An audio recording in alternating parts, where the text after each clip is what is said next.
究竟男人係咪唔可以窮咧？我記得好耐之前啦，就睇過嘅文章咧，就叫做《男人不可以窮》，就係呢個薛可正先生寫嘅一篇文章。當然咧，佢係支持男人咧係絕對不可以窮。咁你又點睇？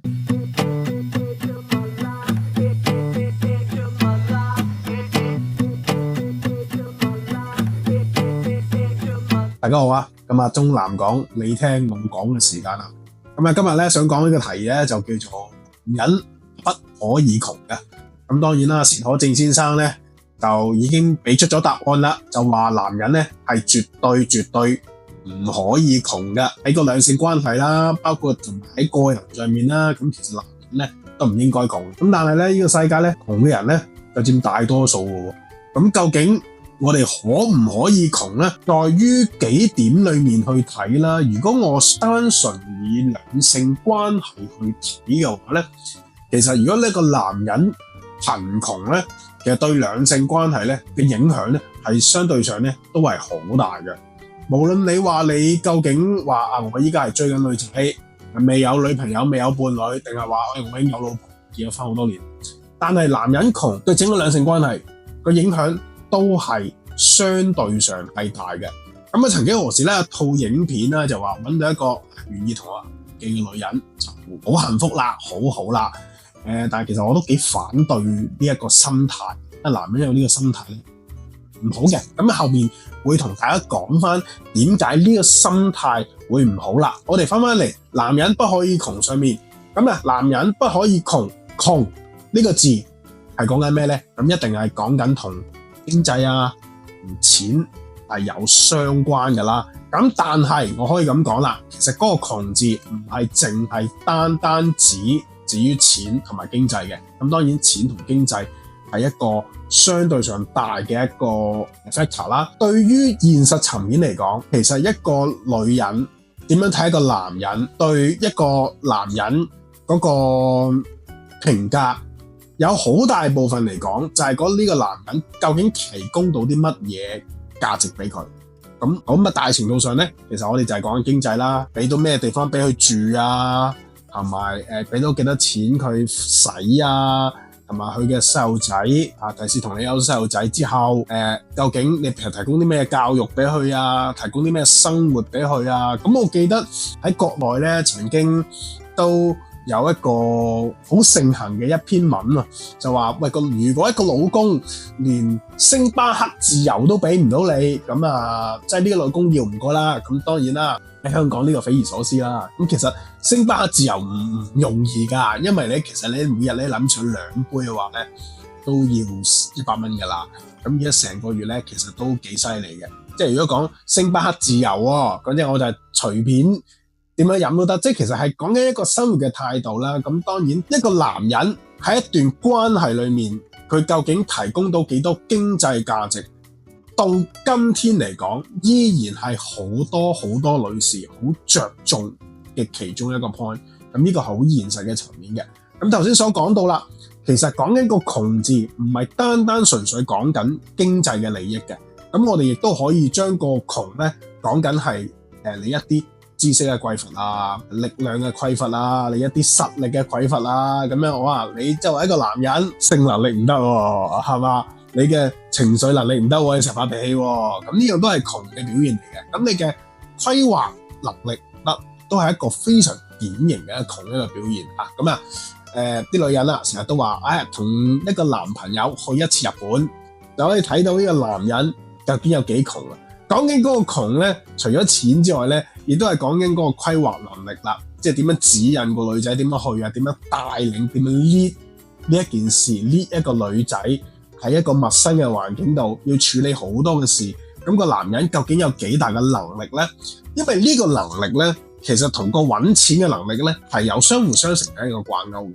咁如果一個好有領導能力係嘛，好有方向嘅男士，佢喺途中佢完全可以解決到一啲好多好未知嘅問題。咁當然用錢可以解決好多問題嘅。一啲資源匱乏嘅情況之下，佢用個腦筋可以點樣去解決到一啲未知嘅問題呢？咁呢個亦都係相對上一個能力嚟嘅。呢個能力呢，喺個職場上面咧轉化為錢嘅嗰個條鏈帶咧，機會率咧係相對上係會令到個男士嘅經濟能力會有一定嘅增長，或者有一定嘅提高。咁講完經濟能力啦，其實我哋要講緊咧兩性咧，其實係有互補性嘅，即係中國所講嘅一陰一陽啦。傳統嘅模式嚟講咧，男性主要係主外，即係話揾錢翻嚟啦，經濟啦。咁而女性咧主內，就會喺個屋裏邊咁啊打掃呢個家頭細務啊，照顧小孩、照顧老人啊。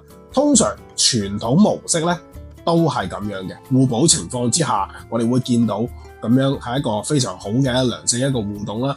咁當然咧，現代咧亦都有啲模式咧係介入咗嘅，女性嘅經濟咧開始慢慢咧變得獨立。但當然咧，我係相對少見咧係女性經濟獨立之後咧，而男性咧就回歸家庭嘅，有嘅，但係唔算多嘅。會變成現代模式係點咧？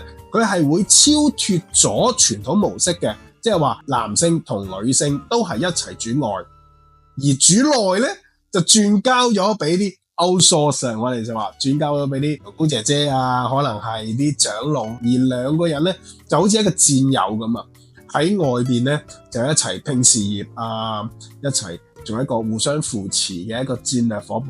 呢個係一個新型嘅一個互補關係，就多於話從要傳統喎一個外一個內咁樣啦。咁所以話咧，今時今日所講嘅貧窮已經係不止於經濟，當然經濟係好大嘅一部分啊！我哋依家女性經濟獨立啦，佢對各方面嘅要求咧，相對上都會增加咗，而 over 咗喺個經濟上面，只係去考慮錢啊，或者你提供到啲乜嘢資源啊，佢更多可能考慮你個人嘅性格啦，你嘅品德啦，你喺事業上係咪可以有互相扶持啦，甚至乎對佢有一個幫助啦，咁啊考慮點咧就相對上多咗嘅。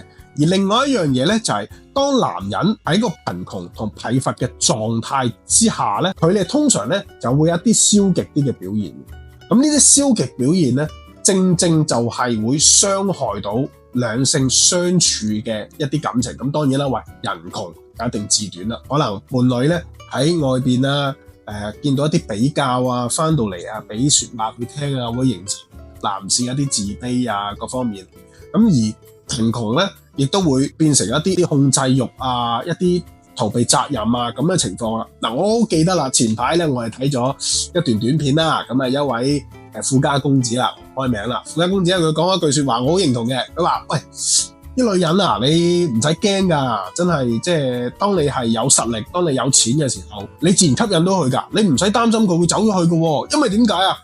咁我有錢有實力嘅時候，係嘛？我就算我日日懵佢叫佢，喂，快多啲出去溝仔啦，出去溝仔啦！喂，啲女仔都唔會去溝仔噶，因為點解？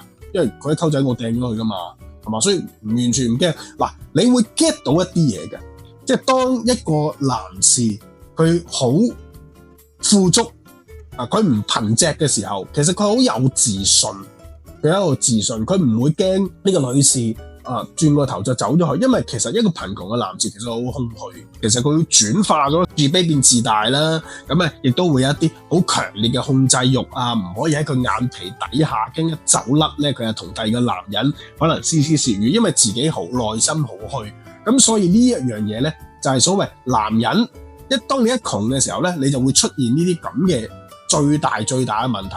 咁嗱，我哋今日咧講到最後面嘅一 part 啦，女性，我哋翻去我哋演化心理學，女性喺個演化心理學裏面就係慕強，而慕強今天就係講緊你窮定唔窮。咁當然身心包括經濟方面，你都係要做一個強勢嘅男人，做一個富裕嘅男人，唔好貧瘠嘅男人。呢一個始終都係刻喺我哋人類嘅基因裏面嘅。咁所以話啦，男人唔可以窮，其實個底層邏輯喺邊度咧？其實個底層邏輯就係即係話，我係唔接受嗰啲所謂心安理得嘅貧窮同埋無能。咁咩叫心安理得嘅貧窮同埋無能咧？咁同埋要點樣改善咧？咁下一集繼續同大家傾一傾呢個問題。咁今集到此為止先啦，拜拜。